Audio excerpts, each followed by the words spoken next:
Hi, everybody. This is Kathleen, and welcome to the Kathleen Scott Podcast. Today, we're going to talk about Minecraft and free speech, two things that you may have thought didn't go together.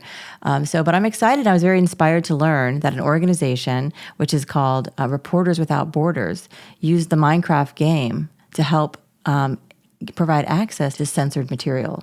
So Minecraft is a game very popular. My kids played it when they were younger, and I'm sure some of you out there have played it as well. And what happened inside of Minecraft is this organization built out and created an uncensored library where anything that maybe was canceled or censored had a place you could go read it and look at it. And one thing that happened recently, and that's been going on since 2020, right around the COVID time, where this vault was kind of formed with information that had been previously censored.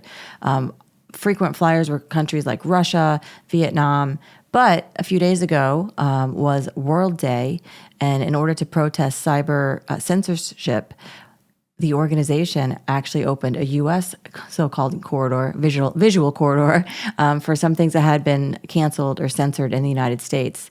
And what an interesting thing. So some of the things I found interesting and looked at, there was the Jeff Bezos cartoon that was created by an author for the Washington Post, and it depicted Bezos and Bill Gates on their knees with a bag of gold, handing it to what it looked like a statue of President Trump.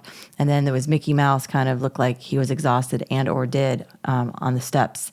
And that was censored. And we should note that Bezos was at the time and remains currently the owner of the Washington Post. And so that was not permitted to be published.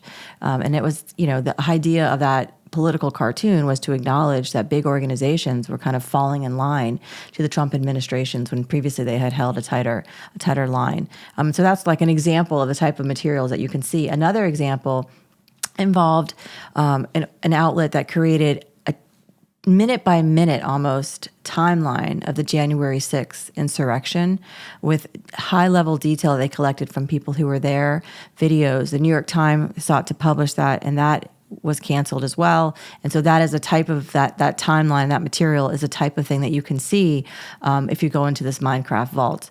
And what I found so inspiring about this, and the reason I wanted to cover this in a story today, was because, we often think about the internet as being a place for disinformation and a place where rumors can be easily, spread. But in this case, the internet is rising to the occasion and meeting the needs. And I really want to give a shout out to Reporters Without Borders, who are created a solution here for places where we can go and get, the real, the information that we want to see that shouldn't be censored in the first place. And the importance of that.